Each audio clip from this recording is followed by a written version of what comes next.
আমার নবীজির সামনে নবীজির সবচেয়ে কাছের মানুষ, নবীজির সবচেয়ে প্রাণপ্রিয় মানুষ আবু তালেব যখন দুনিয়া থেকে বিদায় নিয়ে নিলেন, নবীজি চিন্তায় পড়ে গেলেন। আবু তালেবের বিদায়, কিন্তু বিদায় হলে কি হবে? সে তো ঈমান নাই, না দুনিয়া থেকে বিদায় হয়ে গেল। নবীজির ক্ষতটা বেড়ে গেল। এইদিকে আমার নবীজির 3 দিন যেতে না যেতে কলিজার টুকরা খাদিজা রাদিয়াল্লাহু তাআলা আনহা নবীর পাশে বসে আছেন। বসে বলছেন, ইয়া রাসূলুল্লাহ, আপনি কি চিন্তা করছেন জানি না, আমার শরীরটা ভালো যাচ্ছে না, আমি মনে হয় দুনিয়া থেকে বিদায় নিয়ে নেব। 3 দিন আগে আবু তালেব বিদায় নিয়েছেন।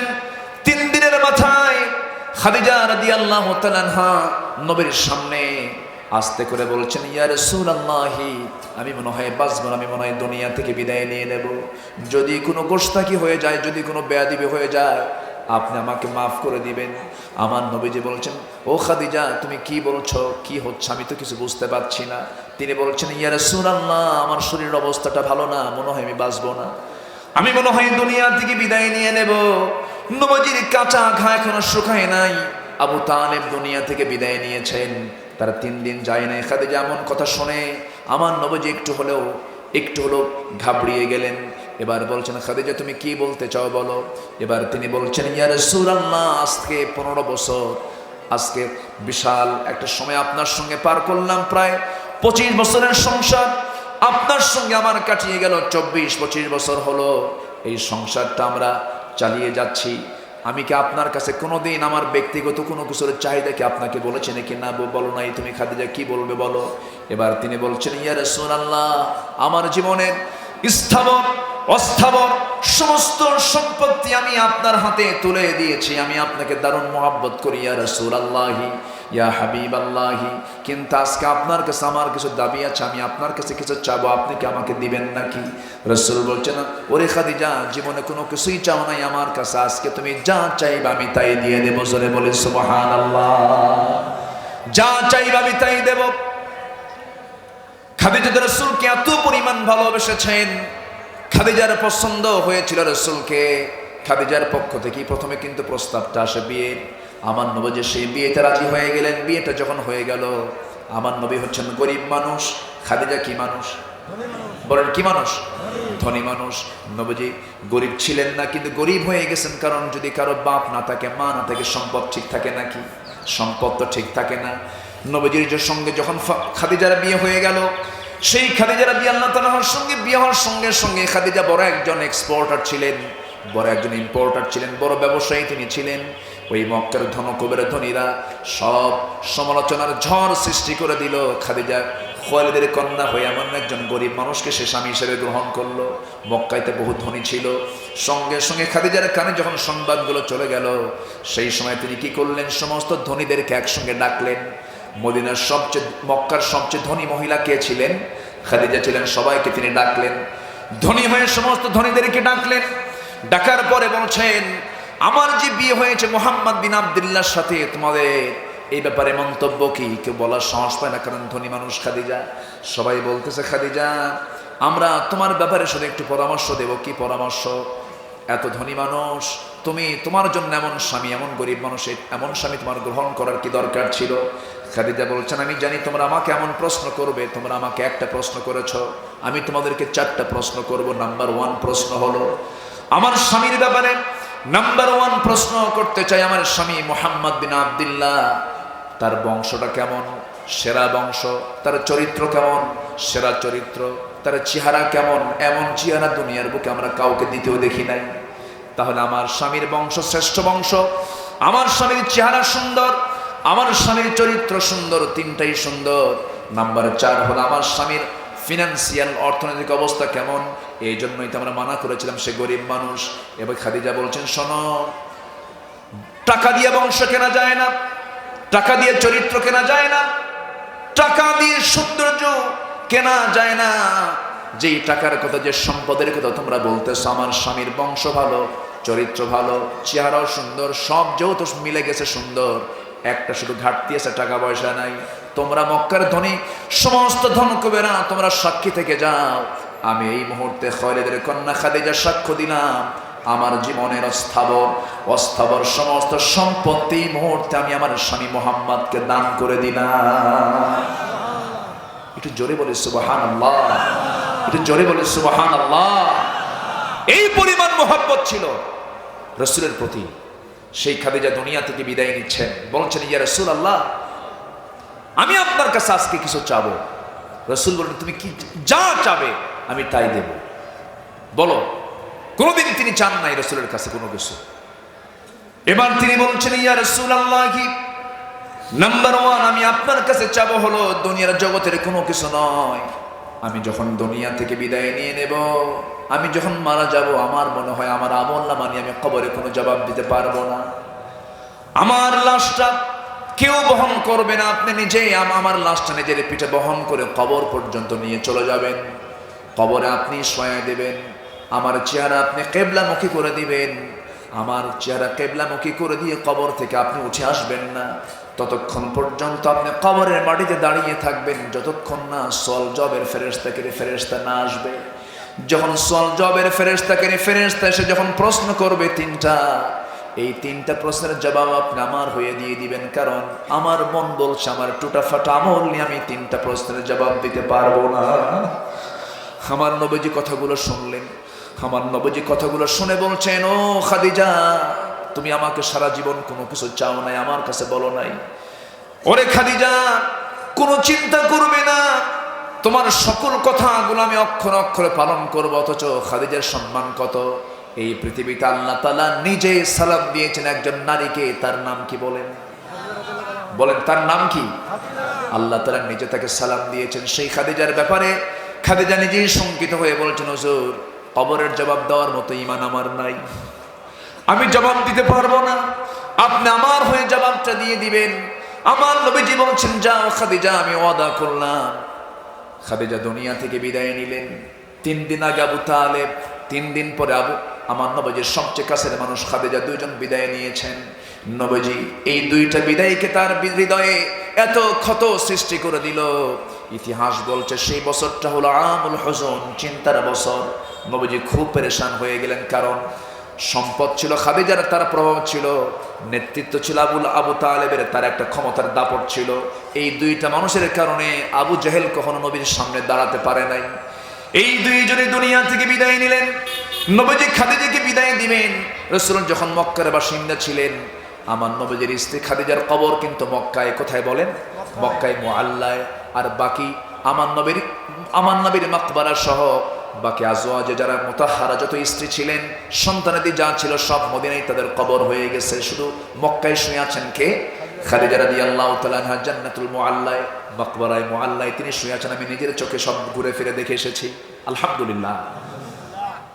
জান্নাতি মানুষেরা। খাদিজা রাদিয়াল্লাহু তাআলা আনহা লাশটা নিয়ে আমার নবীজি নিজেই রওনা করলেন, কবরের দিকে চলে গেলেন। কবরের মাটিতে রাসূল নিজে নামলেন, নেমে জান্নাতুল সেই মুআল্লায়, মাকবারায় মুআল্লায় তিনি খাদিজাকে শোয়া দিয়া আমার নবীজি কবর থেকে ওঠেন না। জিবরাইল বলছেন, ইয়া রাসূলুল্লাহ, আপনি কেন ওঠেন না? কেন, কি হয়েছে? আপনি দাঁড়ান কেন? তিনি বলছেন, খাদিজার সঙ্গে আমার চুক্তি হয়েছে, ওয়াদা হয়ে গেছে, তার 3টা প্রশ্নের জবাব আমি দিয়ে দেব। সঙ্গে সঙ্গে বলা হচ্ছে, ইয়া রাসূলুল্লাহ, খাদিজা তার জীবনে যে আমলটা করেছে, খাদিজার 3টা প্রশ্নের জবাব দেবার জন্য আজকে কারো প্রয়োজন নাই। খাদিজার 3টা প্রশ্নের জবাব আমার আল্লাহ তাআলা নিজে দিয়ে দিবে। জোরে বলে সুবহানাল্লাহ। তাদের এত বলিষ্ঠ ঈমান থাকার পরও তাদের কবরের টেনশনটা ছিল। আর আজকে আমরা মুসলমান কত পাক্কা ঈমানদার হয়ে গেছে, নামাজ না পড়ি আমরা ভাবি জান্নাত তো পেয়ে গেছি। আসসালামু আলাইকুম ওয়া রাহমাতুল্লাহি ওয়া বারাকাতুহু। আসসালামু আলাইকুম ওয়া রাহমাতুল্লাহি ওয়া বারাকাতুহু। ইন্নাল হামদালিল্লাহিল আকরামিল্লাযী খালাকাল ইনসানা ওয়া কাররামা ওয়া 'আল্লামাহু মিনাল বায়ানি মা লাম يعلم فسبحان الذي لا يحصى امتنانه باللسان ولا بالقلم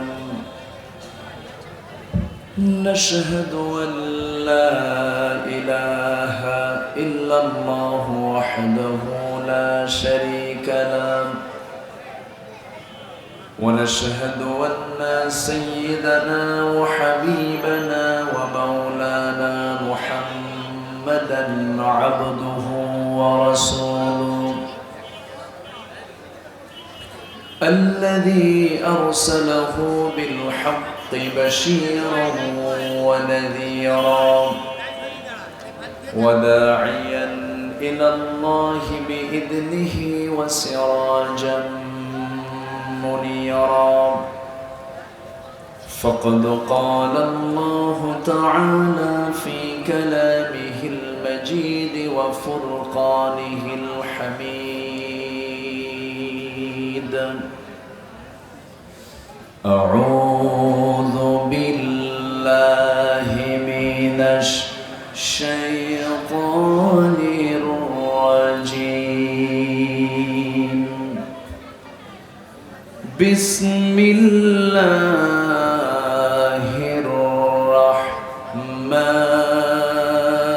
الرحمن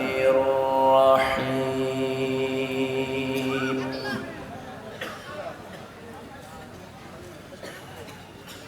والذين آمنوا وهاجروا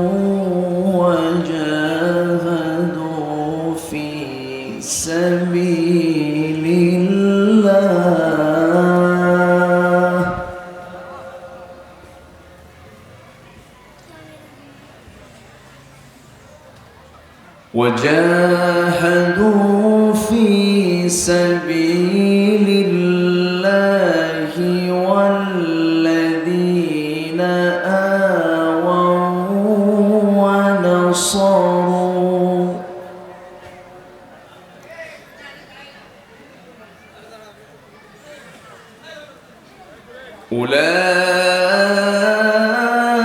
أولئك هم المؤمنون حقا لهم مغفرة ورزق كريم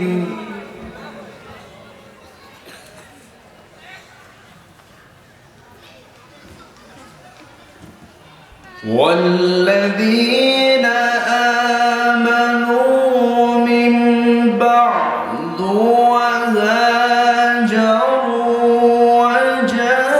وجاهدوا معكم فأولئك منكم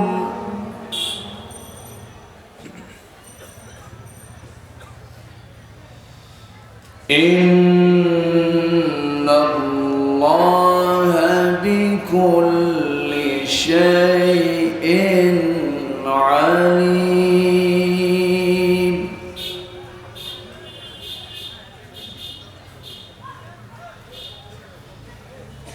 الله أكبر بسم الله الرحمن الرحيم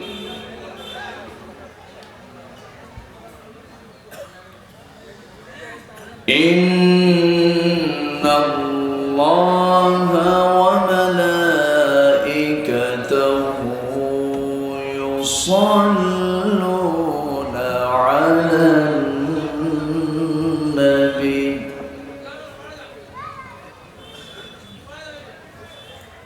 يا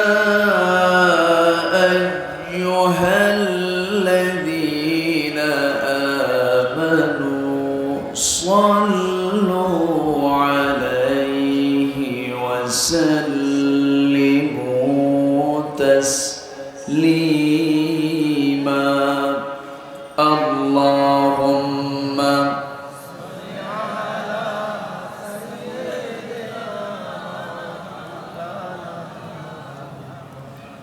وعلى آله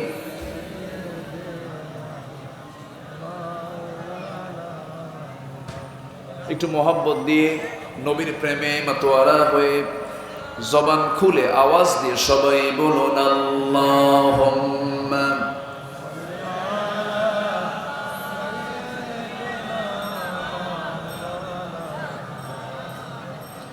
وعلى آل سيدنا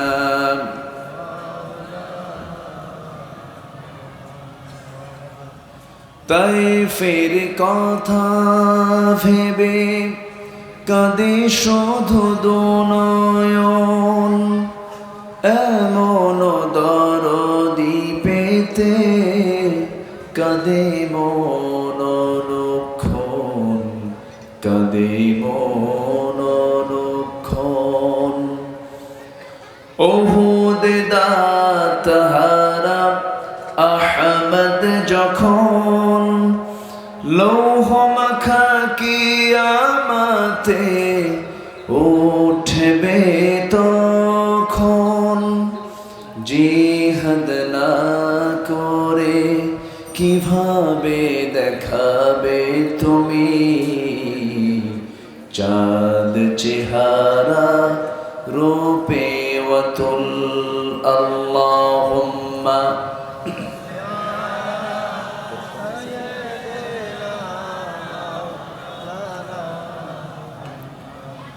وعلى آل سيدنا। সবাই বলুন বালাগাল উলা বিকামালিহি কাশাফাত তুজা বিজামালিহি হাসানাত জামিউ খিসালিহি।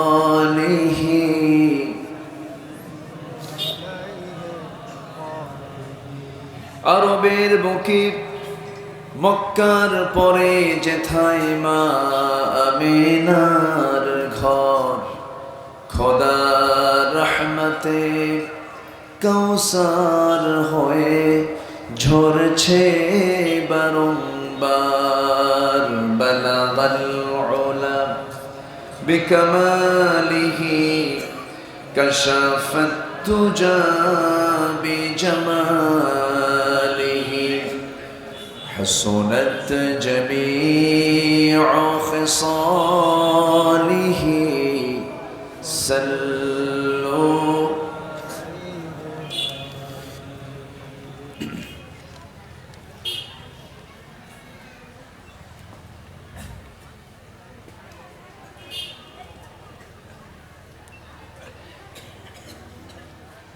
খুলনা অঞ্চলের যশোর জেলার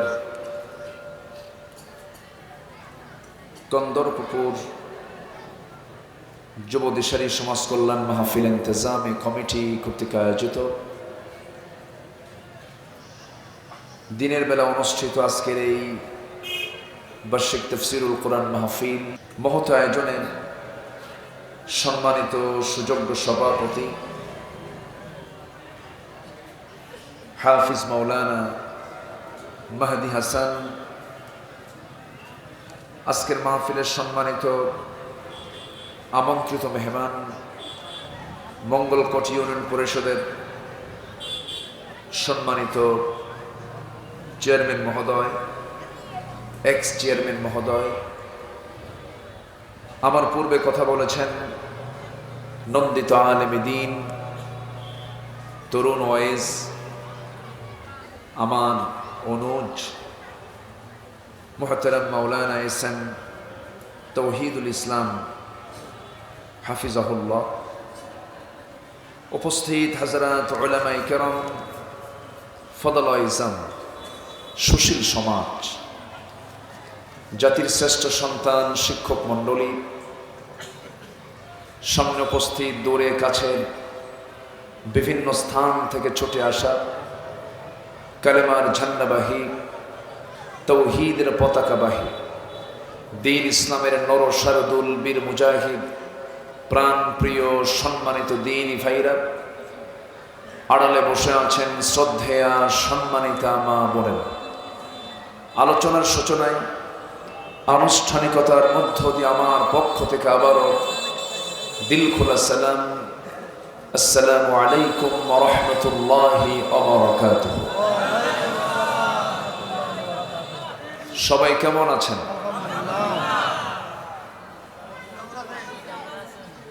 আমাকে প্রশ্ন করলেন মুরব্বী? জি, আল্লাহ তাআলা আমাকে আপনার কাতারেই রেখেছেন। বলছি আলহামদুলিল্লাহ। সম্মানিত উপস্থিতি, রাসূলের হাদিস, ক্বালা ইয়্যাকুম ফিল জুলুসি বিত-তুরাকাত, তোমরা রাস্তায় বসা থেকে বিরত থাকো। আমরা বসে আছি কোথায়? রাস্তায় তো বলা চলে।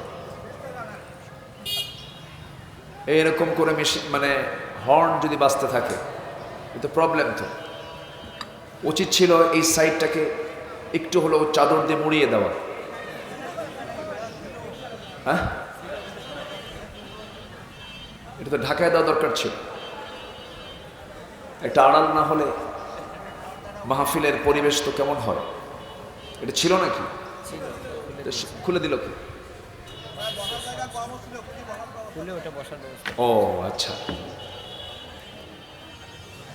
যাই হোক, আমরা যে যেখানে আছি মেহেরবানি করে, আমার মনে হয় দাঁড়িয়ে থাকা যে ভাইগুলো আছি, আমরা মেহেরবানি করে আমরা মাহফিলের শৃঙ্খলা রক্ষার্থে এখনো জায়গা যা আছে, বসার মতো পর্যাপ্ত জায়গা কিন্তু আছে আমার কাছে মনে হচ্ছে। যা একটু মেহেরবানি করে, হয়তো দূর থেকে আমাকে স্পষ্ট না দেখা গেলেও সাউন্ড তো শোনা যাবে, আওয়াজ তো শোনা যাবে।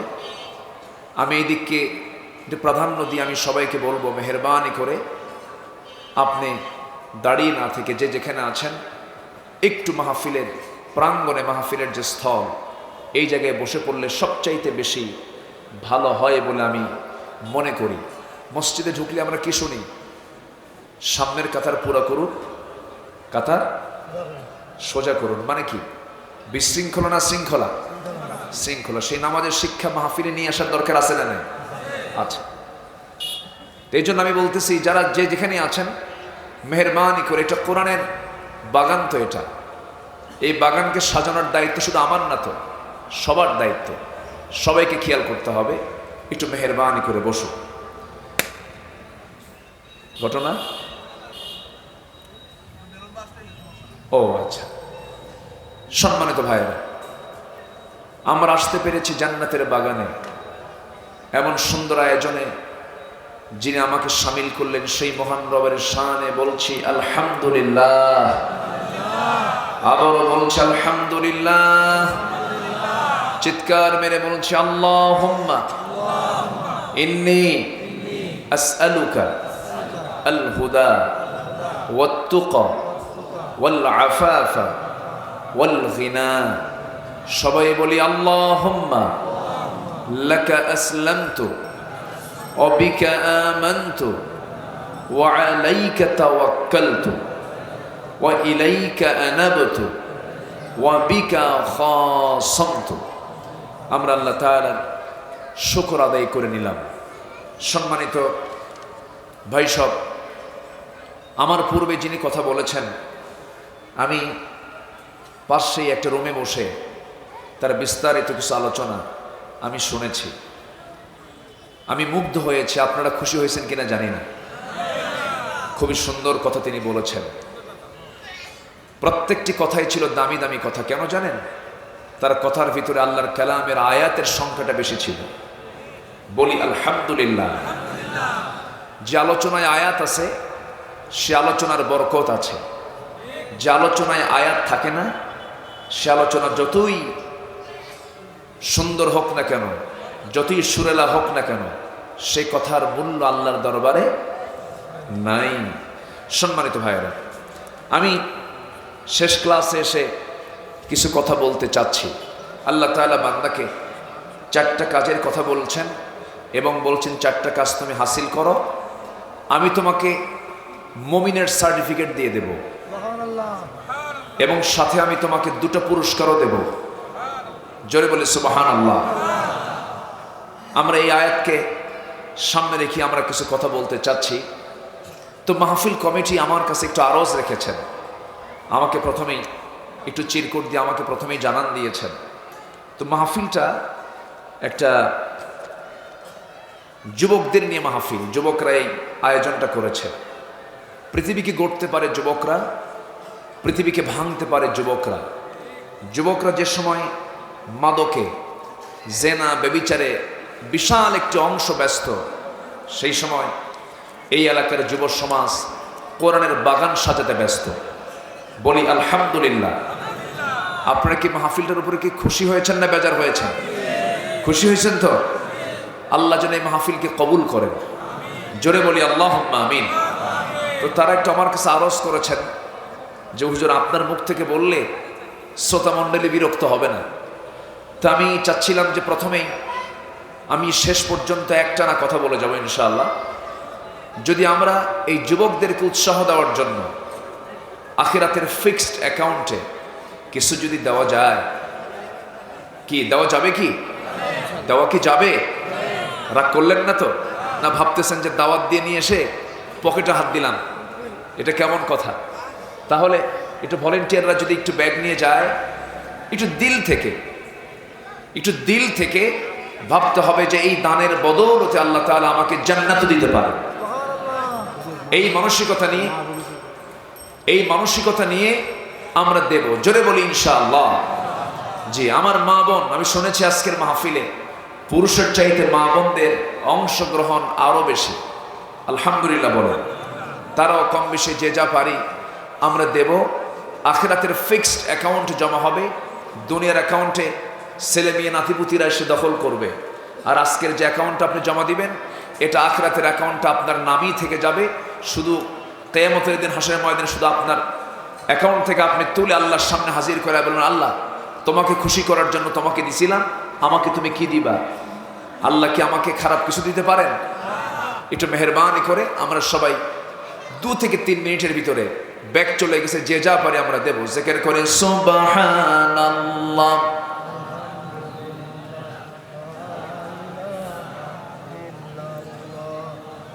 দ্রুত গতিতে একটু ব্যাগ নিয়ে সবার কাছে যান। যদি কারো কাছে টাকা পয়সা না থাকে, খুঁজেন আমার কাছে টাকা পয়সা নেই, কোনো সমস্যা নেই, তাদের জন্য দেওয়া হবে। আর যদি টাকা থাকে কিছু দেব আমরা, যদি না থাকে তাহলে অন্তত যে ব্যাগটা যাচ্ছে, একটু ব্যাগে একটু 2টা হাতের ছোঁয়া দিয়ে দিয়েন, একটু দোয়া করে দিয়েন যেন যুব সমাজ যেন একটু উদ্বুদ্ধ হয়। আবার ব্যাগের মধ্যে হাত দিয়েন না। জিকির করে সুবহানাল্লাহ।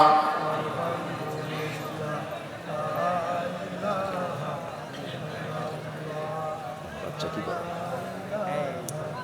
কত ছোট মানুষ, তাদের হাতে কি চলে গেছে?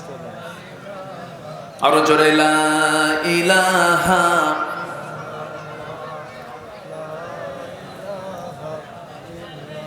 আরো জোরে লা ইলাহা সুবহানাল্লাহ আলহামদুলিল্লাহ।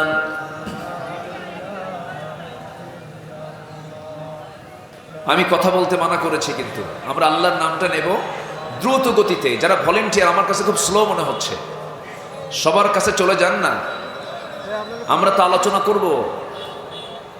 সবার কাছে দ্রুত চলে যান। যদি এই সময়টাই যদি চলে যায় তাহলে কেমন হলো? জিকির করে সুবহানাল্লাহ আলহামদুলিল্লাহ।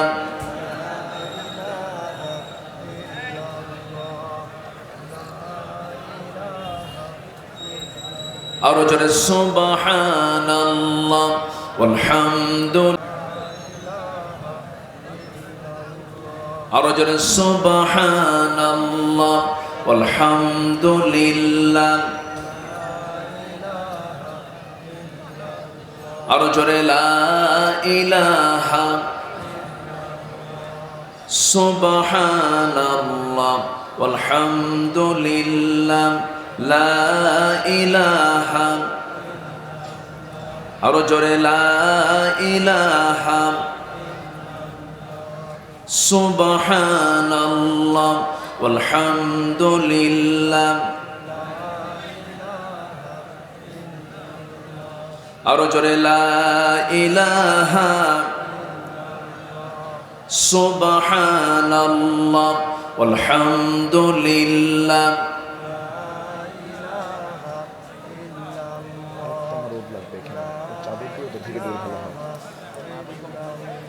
আরো জোরে লা ইলাহা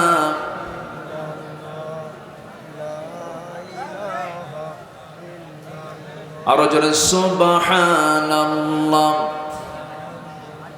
আমরা দিলটা খুলে যে যা পারি দেব, আর যদি দেওয়া হয়ে থাকে কাইন্ডলি ভলেন্টিয়ার যারা আছেন, হ্যাঁ, ব্যাগগুলো আমানত মনে করে, সকলের স্বতঃস্ফূর্ত দান, এটাকে বরকত মনে করে, এটা কোষাধ্যক্ষের হাতে, সংশ্লিষ্ট কর্তৃপক্ষের হাতে আমানত মনে করে জমা দিয়ে দিন। আবার পিছন দিয়ে দৌড় মারেন না। হ্যাঁ, যে আসুন আমরা এখন আলোচনার দিকে চলে যাচ্ছি ধীরে ধীরে। সম্মানিত হাজিরিন, আমার দিকে তাকান। একটু ছন্দপতন হলো, শুরুতেই একটু হলো ছন্দপতন হলো, কিন্তু বৃহত্তর দিক তাকিয়ে আমরা এখন যাচ্ছি মূল আলোচনার দিকে। সম্মানিত ভাইয়েরা, আমার দিকে তাকান। আমার মনে হয় এখানে কথা বললে তো আমি কথা বলতে পারবো না, এই জায়গায় তো থাকলে হবে না। একটু দূরে যান, একটু দূরে যান, তাই না? জি,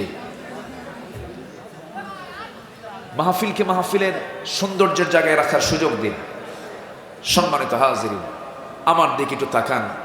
সবার জন্য দোয়া করি, যার ক্ষুদ্র দান, আল্লাহ যেন সকলের এই দানগুলোকে সাইয়্যিদানা আবু বকর রাদিয়াল্লাহু আনহুর দানের সঙ্গে যেন আল্লাহ তাআলা কবুল করে নেন। জোরে বলি আল্লাহুম্মা আমিন। সম্মানিত ভাইসব, আমি সূরা আনফালের শেষ দুটি আয়াত আমি তেলাওয়াত করেছি। সূরা আনফাল থেকে শেষের দিকের দুটি আয়াত আমি তেলাওয়াত করেছি। এই দুটি আয়াতকে সামনে রেখে আমরা কথা বলতে চাচ্ছি। আল্লাহ তাআলা কাজ চাচ্ছেন চারটা, আর সার্টিফিকেট দিচ্ছেন মমিনের, সে প্রকৃত মমিন, এবং পুরস্কার দিচ্ছেন দুইটা। বলি আলহামদুলিল্লাহ। আমরা একটা একটা করে আজকে শুনবো। সময় যা আছে, আমার মনে হয় জান্নাতে যাওয়ার যে সমস্ত আমলগুলো আছে, যতটুকু সময় আছে আমল যদি করি যথেষ্ট সময় আছে। বলি আলহামদুলিল্লাহ। জি, সম্মানিত ভাইয়েরা, জি, সূর্যের কিরণটা আমার দিকে গড়াচ্ছিল, এই জন্য কর্তৃপক্ষ ওই দিকে এই কাজটা করে দিয়েছে। আল্লাহ তুমি তাদেরকে জাযায়ে খায়র দিয়ে দাও। জোরে বলি আমিন। জি, সম্মানিত উপস্থিতি, আমরা এই পৃথিবীতে এসেছি, আল্লাহ তাআলা আমাকে আপনাকে পাঠিয়েছেন সৃষ্টির সাধারণ করে না সেরা করে? বলেন, সাধারণ না সেরা? সৃষ্টির সেরা করে আল্লাহ তাআলা আমাকে আপনাকে এই দুনিয়াতে পাঠিয়েছেন।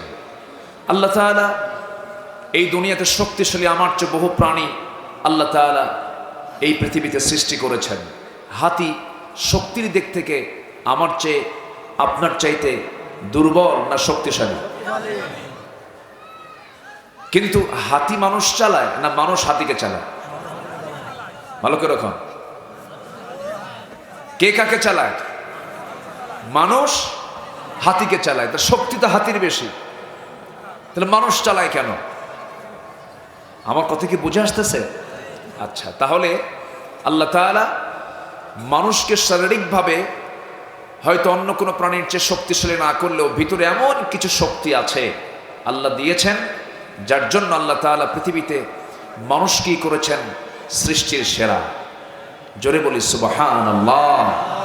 শুধু সেরা নয়, এবং সুন্দর করেও তিনি সৃষ্টি করেছেন। মানুষের চাইতে সুন্দর কোনো সৃষ্টি কিন্তু পৃথিবীতে নাই। সূর্য মানুষের চেয়ে সুন্দর না? চাঁদ সুন্দর না মানুষ সুন্দর? বলেন, সবাই উত্তর দেন। আচ্ছা, সূর্য সুন্দর না মানুষ সুন্দর? তারকা সুন্দর না মানুষ সুন্দর? আকাশ সুন্দর না মানুষ সুন্দর? সবচেয়ে বেশি সুন্দর হলো মানুষ। এটাকে কেন্দ্র করে একটা ছোট্ট ইতিহাস মনে পড়লো আমার। একজন মুসলিম শাসক ছিলেন বাদশাহ হারুন। বাদশাহ হারুন তার স্ত্রীর সাথে একদিন চাঁদনি রাতে, চাঁদনি আকাশের নিচে বসে স্বামী স্ত্রী তারা গভীর গল্পে মজে যাচ্ছিল। স্বামী স্ত্রী গভীর গল্পে তারা এক পর্যায়ে বাদশাহ হারুন আবেগ আপ্লুত হয়ে বলছে, আমার স্ত্রী, আমি তোমাকে দারুণ লাইক করি, আমি তোমাকে দারুণ ভালোবাসি। তুমি কি জানো তুমি আমার চোখে আকাশের চাঁদের চেয়েও সুন্দর? এরকম করে যখন বলে ফেলেছে, বউটা একটু মস্করা করে বলতেছে, হ্যাঁ, আমারে পাম দিচ্ছ। কি কথা বল, এরকম হয় না, এরকম হয় না?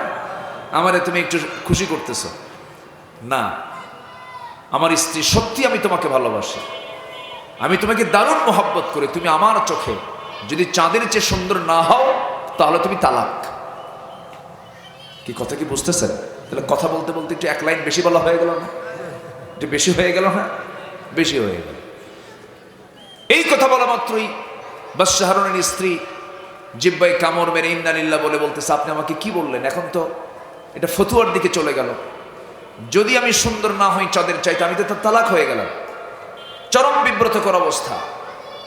সাধারণ আলেম ওলামা তারা সবাই এটা রায় দিল যে না, এটা তো বাদশাহ হারুন ভুল বলে ফেলছে, জটিলতার দিকে চলে গেছে, তালাক হয়ে গেছে। চতুর্দিকে কথাটা যখন ছড়িয়ে পড়ল, চরম টেনশন সৃষ্টি হচ্ছে চতুর্দিকে, কি করা যায় এখন এই বিষয়টা নিয়ে। যুগশ্রেষ্ঠ একজন আলেম, সে আলেমের কানে যখন চলে গেল, তিনি দরবারে আসলেন, ফায়সালা সবার শুনলেন না। এই কথার আলোকে স্ত্রী তালাক হয়ে যায়। তিনি সঙ্গে সঙ্গে বললেন, আমি একটা ফায়সালা দিচ্ছি, তোমরা শুনে নাও। বউ তালাক হয় নাই, স্ত্রী তালাক হয় নাই। কেমন করে? সঙ্গে সঙ্গে তাদের সকলের সামনে সূরা ৩-এর সেই আয়াতটা সুন্দর করে তিনি পড়ছিলেন, লাকাদ খালাকানাল কামারা ফি আহসানি তাকওয়িম। মনে হয় ঠিক বলেছি, ঠিক বলছি আমি? বলেন কি হবে? কেউ তো কিছু করেন না আপনারা, আমি মানুষ না, ভুল ধরতে হবে তো। ওই বড় আলেমী দিন যখন লাকাদ খালাকনাল ইনসানার জায়গায় যখন লাকাদ খালাকনাল কামারা ফি আহসানি তাকওয়িম যখন বলেছেন, সমস্ত আলেমরা সামনে খেপে গিয়ে রেগে গিয়ে বলছে, এই তুমি তো কোরআনটা সহি করে পড়তে পারো না, ভুল বললা কেন? এবার তিনি জবাব দিয়ে বলছেন, আমার পড়া যদি ভুল হয় তোমাদের ফতোয়াও ভুল, তোমাদের ফতোয়াও ভুল, তোমরা ভুল ফতোয়া দিয়েছ, ভুল রায় দিয়েছ। আল্লাহ যদি মানুষকে সবচেয়ে সুন্দর না করতেন, এই আয়াতটা কখন আল্লাহ তাআলা দিতেন না। আহসান শব্দটা হলো ইসমে তাফজিরের সিগা, সবচেয়ে বেশি সুন্দর করে যাকে সৃষ্টি করা হয়েছে তিনি হচ্ছে মানুষ। জোরে বলি সুবহানাল্লাহ। আমাকে সবচেয়ে সুন্দর করে বানানো হয়েছে, মাথা থেকে পা পর্যন্ত সব কিছু আপনি দেখুন নিখুঁত করে আল্লাহ রাব্বুল আলামিন বানিয়ে দিয়ে বলছেন, বান্দা সব আমি সুন্দর করে আমি তোমাকে প্রস্তুত করে দুনিয়াতে পাঠিয়ে দিলাম, মর্যাদা দিয়েছি। ইন্নী জাইলুন ফিল আরদি খলিফা ওয়া লাকাদ কাররামনা বনি আদম। আমি আদম সন্তানকে সম্মান দিয়েছি। ও বান্দা, আমি তোমাকে এমন মর্যাদা দিয়েছি, হুয়াল্লাযী খালাকা লাকুম মা ফিল আরদি জামিআ।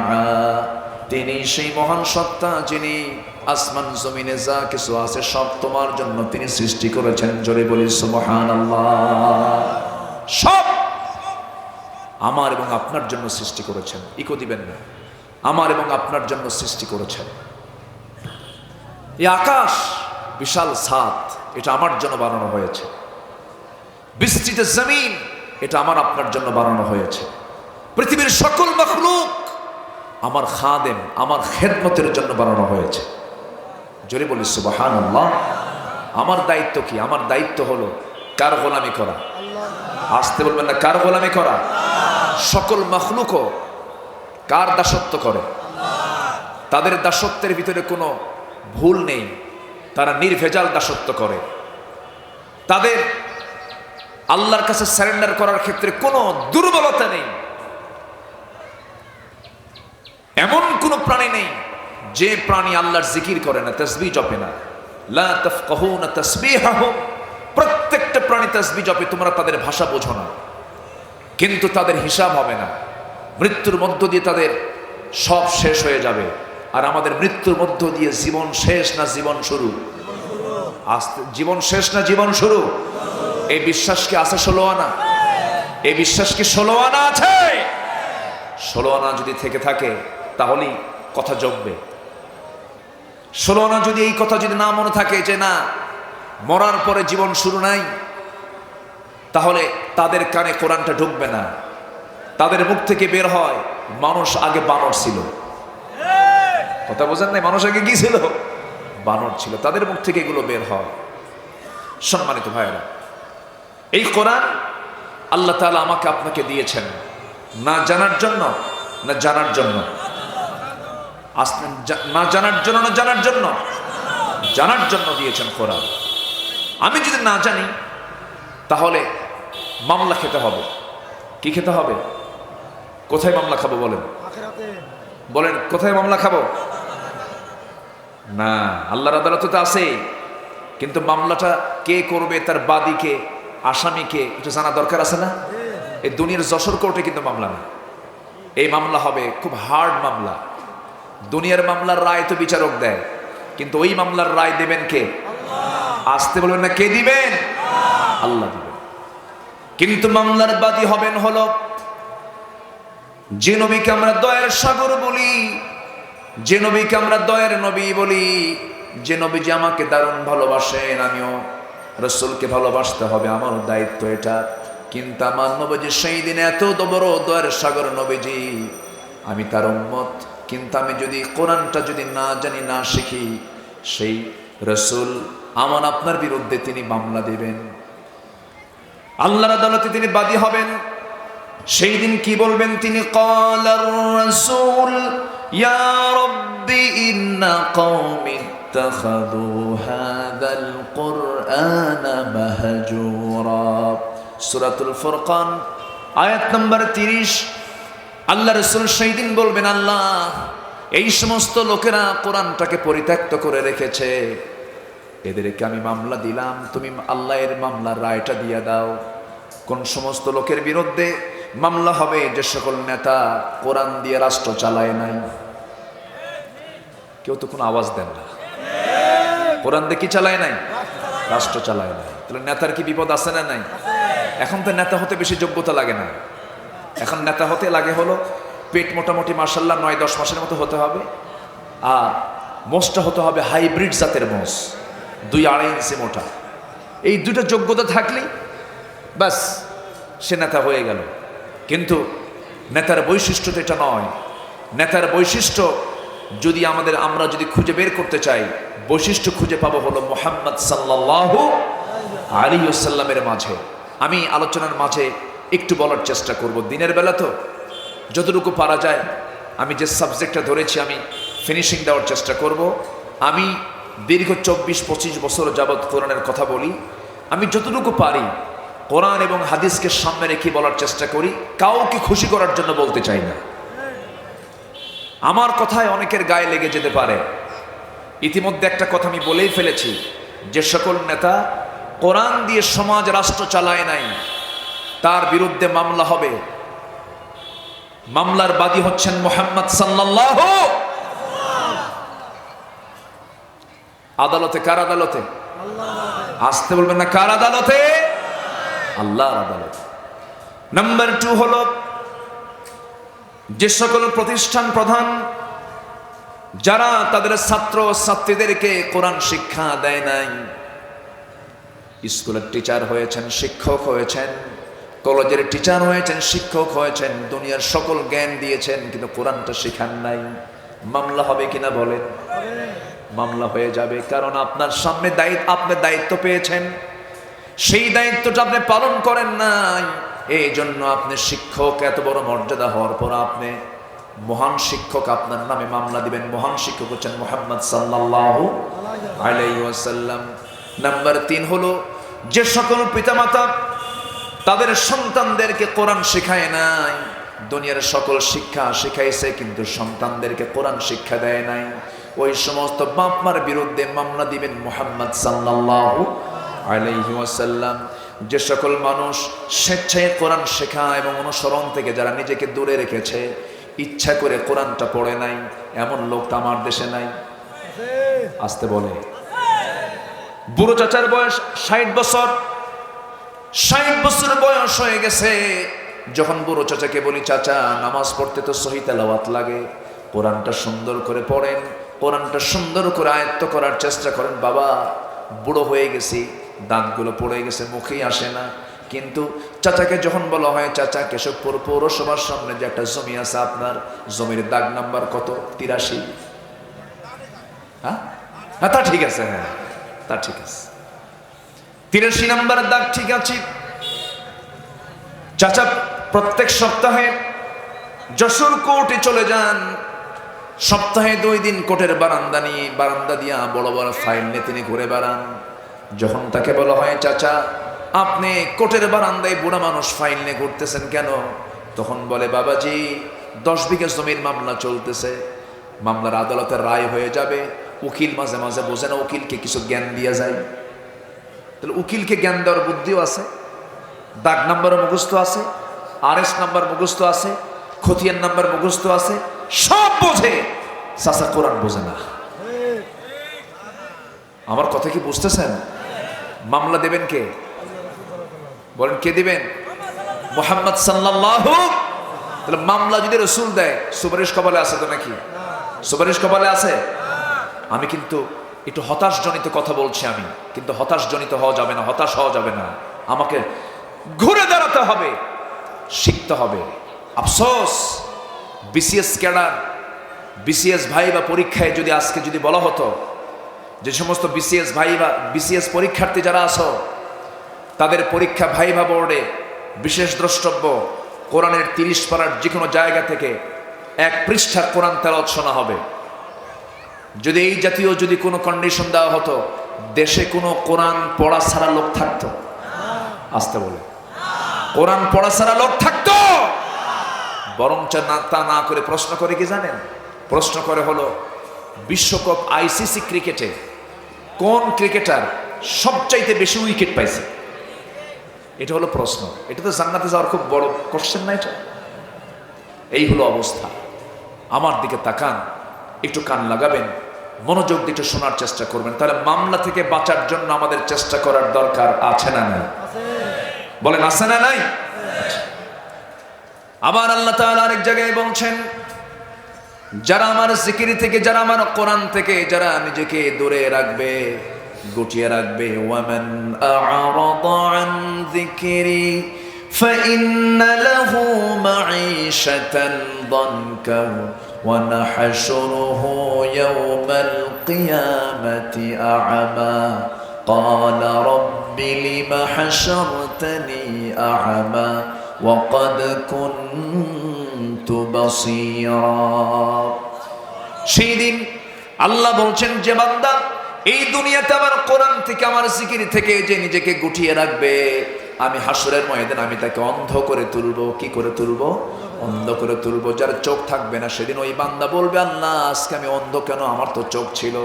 আল্লাহ বলবেন, এই জন্য তুই আজকে অন্ধ হয়ে উঠছিস, কারণ আমি তোকে কোরআন দিয়েছিলাম, তুই কোরআনটা পড়িস নাই, তুই আমাকে ভুলে গিয়েছিস, এই জন্য আজকে আমি তোকে ভুলে গেলাম। আল্লাহ যদি ভুলে যান, আর কোন উপায় আছে? আসতে বলে আর কোন উপায় আছে? সব শেখার আগে আমরা কি শিখে নেব বলেন? কি শিখে নেব? ইমান আমার আছে না নাই এটা বোঝা যাবে কি পড়লে?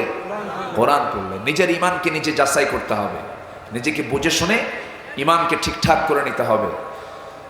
হিন্দু তার ব্রাহ্মণের কাছে গেলে তার হয়তোবা সবকিছু হয়ে যায়। সাধারণ খ্রিস্টান পাদ্রির কাছে গেলে সবকিছু হয়তোবা হয়ে যায়। পাদ্রি জানলে সব জানা হয়, ব্রাহ্মণ জানলে সব জানা হয়ে যায়। কিন্তু মুসলমানের ক্ষেত্রে তা নয়। মুসলমানের ইমানকে টিকে রাখার জন্য প্রত্যেক মুসলমানকে কোরআনের জ্ঞান জানার দরকার আছে না নয়? আছে। এটা জরুরি, এটা প্রয়োজন। আমরা শিখবো, জোরে বলি ইনশাআল্লাহ। একটা ছেলেকে দাস্তারবাদ্দি দেওয়া হলো না? কই ছেলেটা কোথায়? 30 পারা কোরআন সিনার মধ্যে তুলে নিয়েছে। বলেন আলহামদুলিল্লাহ, জোরে বলেন আলহামদুলিল্লাহ। আমার দেশের হাফেজরা গোটা পৃথিবীর হাফেজকে হারায় দেয়। গোটা পৃথিবীতে সবচেয়ে বেশি হাফেজ যে দেশ, সে দেশ কোন দেশ বলেন? বাংলাদেশ। একটা ছেলে বিশাল পুরস্কার ছিনিয়ে এনেছে, রাষ্ট্র তাকে রাষ্ট্রের সম্বর্ধনা দিয়েছে। এটা ভালো দিক, এটা প্রশংসার দিক। গভর্নমেন্ট একটা হাফেজের সম্মানের দিকে তাকিয়ে তাকে রাষ্ট্রীয় সম্বর্ধনা দিয়েছে, এটা ভালো দিক। কেন দেওয়া হলো? নাস্তিক পাড়ার কিছু নাস্তিকদের গায়ের চুলকানি শুরু হয়েছে। ওরা বলে এটা কেন করা হলো? হাফেজ হওয়া কি কোনো যোগ্যতা হলো? হাফেজ হওয়া নাকি কোনো যোগ্যতা না, 30 পারা কোরআন মুখস্থ করা নাকি কোনো যোগ্যতা না। তোর 14 গোষ্ঠী নিয়ে আয়, ঠিক কি না? এদেরকে থাপ্পড়ে সোজা করা দরকার। এই বেদব গোষ্ঠী আছে না নাই? আসতে বলবেন না, আছে না নাই? তসলিমা নাসরিন কয়েকদিন আগে সে তার স্ট্যাটাসে বলেছে, তোমাদের নবী মুহাম্মাদের মদিনার কবরে তার সমস্ত চামড়া মাটি, তার চামড়া, চোখ, গা পা সব গলে পচে গলে শেষ হয়ে গেছে তোমাদের মুহাম্মদ। যেরকম নাউজুবিল্লাহ এই জাতীয় কথাগুলো বলা হয়, ওই তসলিমার প্রেতাত্মারাই হাফেজদের মূল্যায়ন নিয়ে প্রশ্ন তোলে, ঠিক কিনা? এই ঘাপটি মারা কিছু বদমাইশদের মোকাবেলা করার দরকার আছে না নাই? যে ইমানদার এই সমস্ত জালিম মুনাফিক ফাসিকদের মোকাবেলায় সচেষ্ট হয় না, তার ঈমান এখন আনা হয় নাই। ওই জালিমদের মোকাবেলা করতে গিয়ে সবাই রাজি আছেন?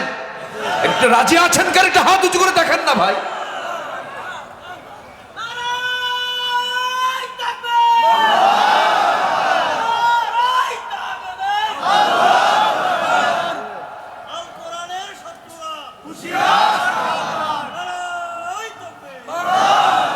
আল্লাহ কবুল করুন, আল্লাহ কবুল করুন, আল্লাহ কবুল করুন।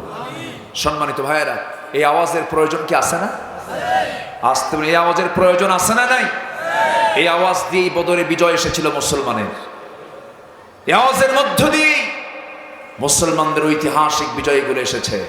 আমাদের সবচেয়ে বড় অস্ত্র হলো লা ইলাহা, আমাদের সবচেয়ে বড় অস্ত্র হচ্ছে আল্লাহু আকবার। এটা হচ্ছে সবচেয়ে আমাদের বড় অস্ত্র।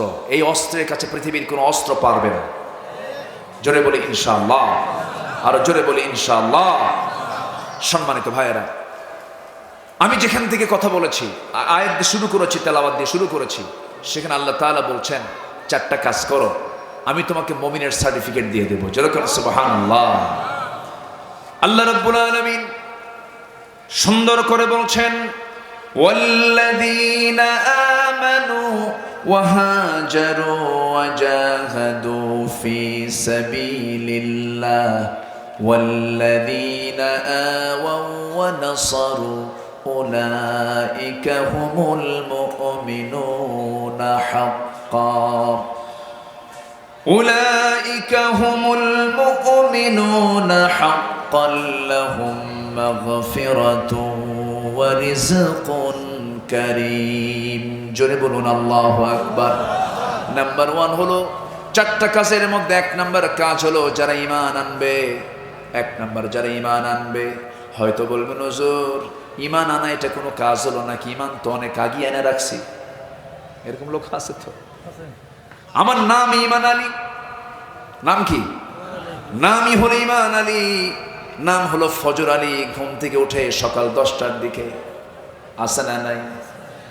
নাম হলো হিম্মত আলী। সাইকেলের চাকা বাস চলে পড়েই হার্ট স্ট্রোক করে। নাম হলো আতর আলী। গাজার গন্ধে কাছে যাওয়া যায় না। নাম দিয়ে কোনো কাজ হবে না।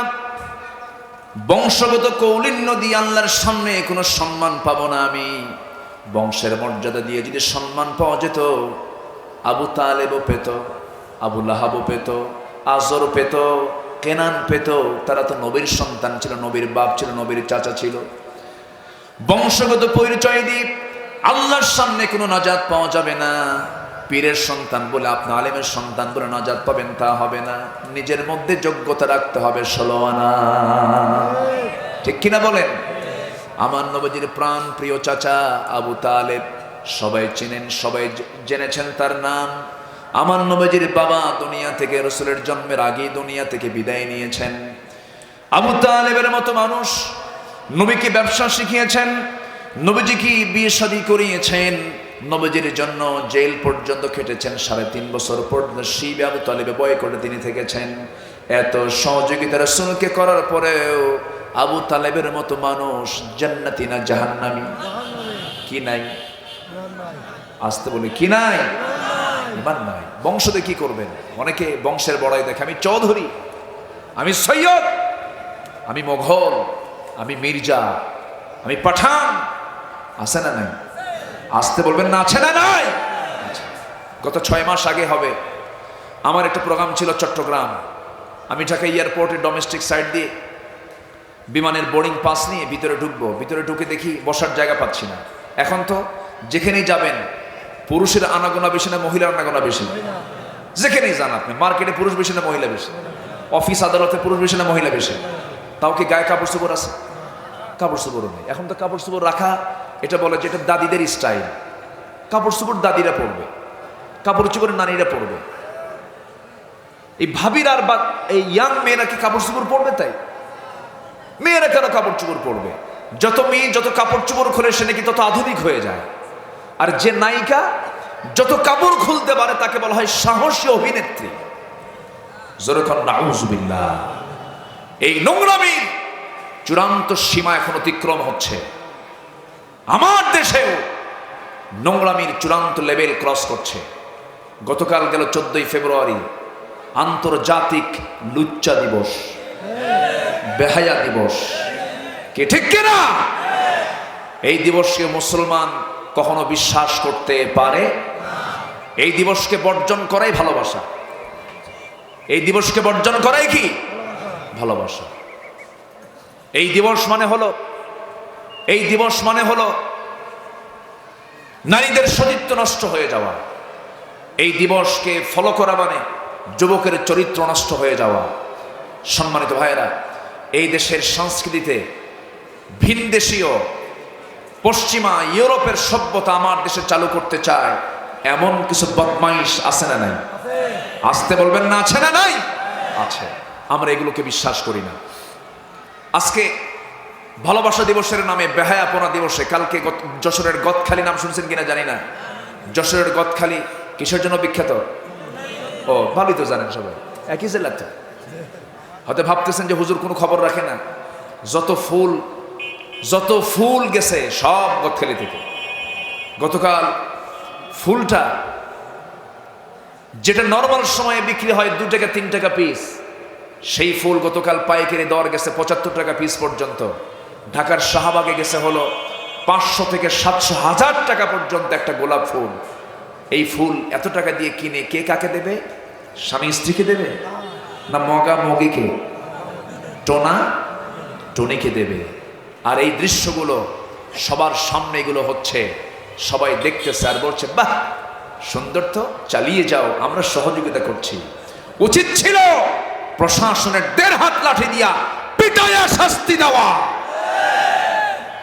এগুলো ওয়াজ করে বন্ধ হবে না, শাসনের দরকার। কিসের দরকার বলেন? চুয়াডাঙ্গা মাহফিল ছিল কয়েকদিন আগে, রাতের বেলা খাইতে গেছি, এক বাসায় খাচ্ছি। তো এই বাসাওয়ালা যিনি আমাকে খাওয়াচ্ছেন মনটা খারাপ। তো বললাম ভাইজান মন খারাপ কেন? হুজুর আপনার বাড়ি কোথায়? আমি বললাম আমার বাড়ি তো উত্তরবঙ্গে, বগুড়ায় বাড়ি আমার দেশের বাড়ি বগুড়া, জন্মস্থান। হুজুর আপনার এলাকায় আমার মেয়েকে বিয়ে দিয়েছে। কোথায়? কেন? আমি ওই উত্তরবঙ্গে ঠাকুরগা বিয়ে দিছি, যেটা আমার বাড়ি থেকে আরো 200 মাইল দূরে, 200 কিলোমিটার দূরে, দেশের শেষ মাথা। চুয়াডাঙ্গা কোথায় আর সেই ঠাকুরগা কোথায়? তো বললাম যে এত দূরে আপনার মেয়েকে বিয়ে দিলেন, এত দূরে বিয়ের এই ঘটকটাকে? হুজুর মোবাইল। জান্নাত পেতে হলে 1 নম্বর শর্ত হলো কয় ওয়াক্ত নামাজ। আসতে বলবেন না, কয় ওয়াক্ত নামাজ? 1 নম্বর শর্ত হলো 5 ওয়াক্ত নামাজটা আমরা পড়বো। সবাইকে রাজি আছেন নাকি? 5 ওয়াক্ত নামাজ পড়বেন। কার একটা হাত তুলে দেখান। জোরে বলি ইয়া আল্লাহ, আরো জোরে বলি ইয়া আল্লাহ। আমাদেরকে 5 ওয়াক্ত সালাত আদায় করা তৌফিক তুমি আল্লাহ দিয়া দাও। জোরে বলি আমিন, আরো জোরে আমিন, আরো জোরে আমিন। হাত নামান। কষ্ট পেলেন মনে হয়? নামাজ পড়লে লাভ টাকা আল্লাহ, কার লাভ?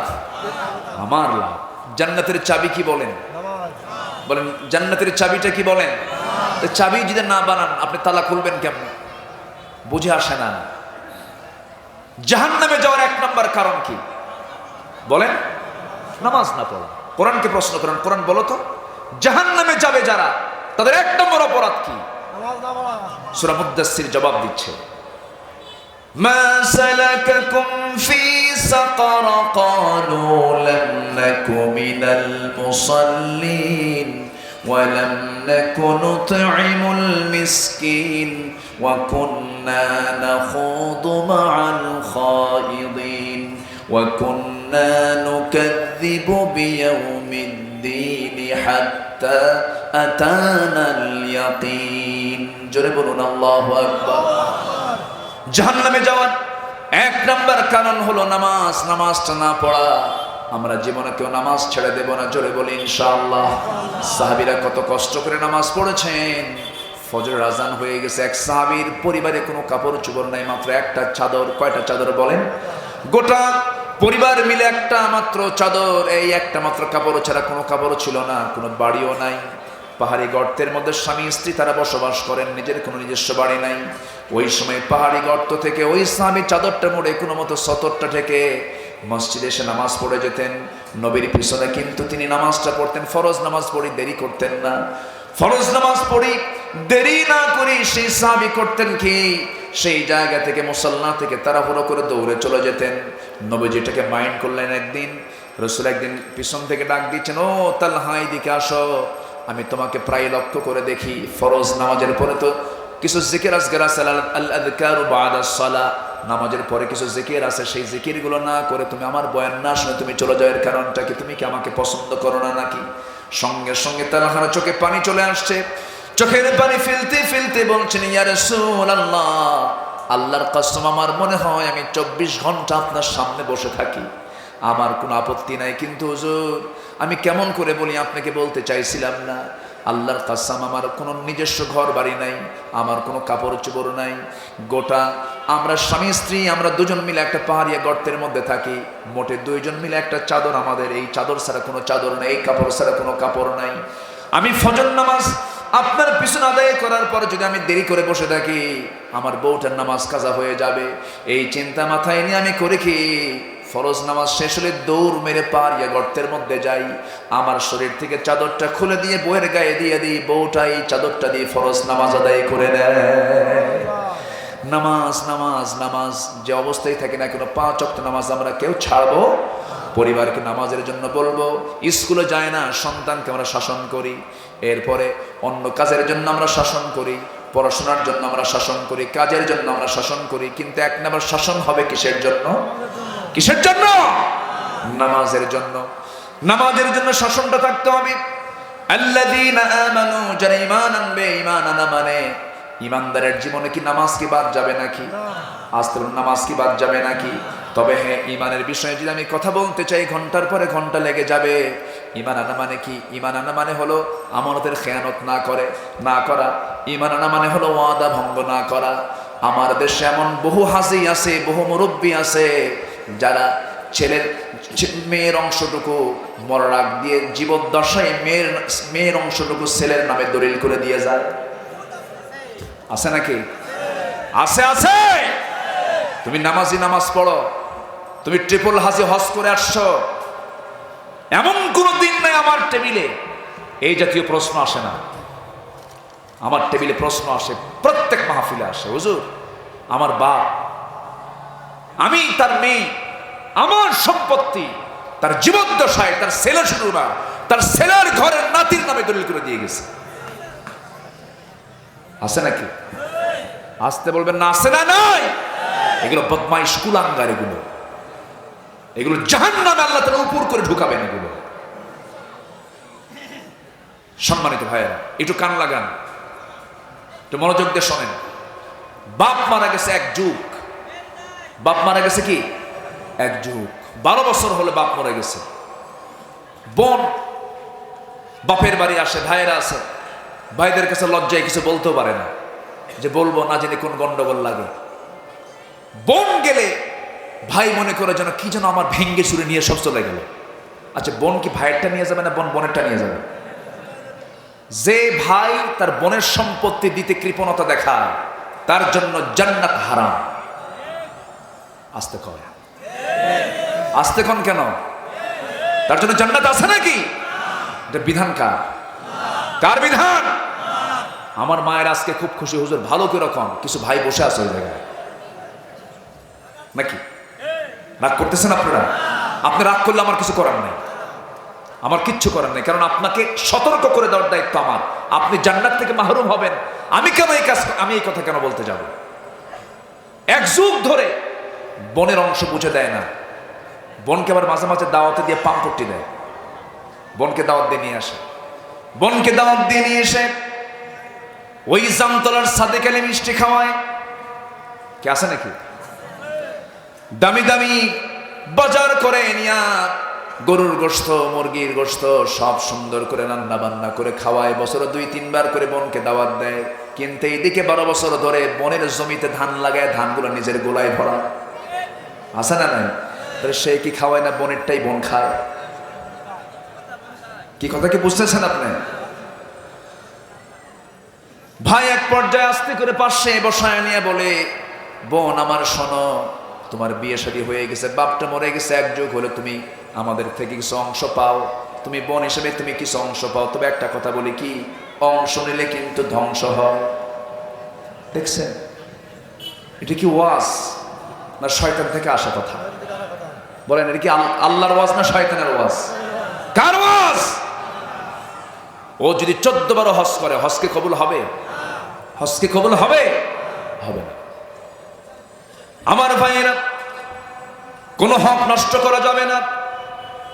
বান্দার হক নষ্ট করলে পরে আপনি জান্নাত পাবেন না। কোন হক লঙ্ঘিত, কোন গুনাহ আল্লাহ তাআলা মাফ করবেন না। আল্লাহ তাআলা বলছেন, ওয়া'বুদুল্লাহা ওয়া লা তুশরিকু বিহি শাইআন ওয়া বিল ওয়ালিদাইনি ইহসানা ওয়া বিযিল কুরবা ওয়াল ইয়াতামা ওয়াল মাসাকিন। জোরে বলুন আল্লাহু আকবার। তোমরা আল্লাহর হক আদায় করো, পিতামাতার হক আদায় করো। মুরব্বী যাচ্ছেন কেন? হ্যাঁ, সমস্যা কি? আপনার কি বিরক্ত হচ্ছেন? ভালো করে বিরক্ত হচ্ছেন আপনারা? আলোচনা চালিয়ে যাব। যে উঠবে ভাববো ওটাই বনের সম্পত্তি মেরে খেয়েছে। কি জায়গা মতো দিলাম, কিন্তু বসেন। এলাকায় কি সুদের কারবার আছে?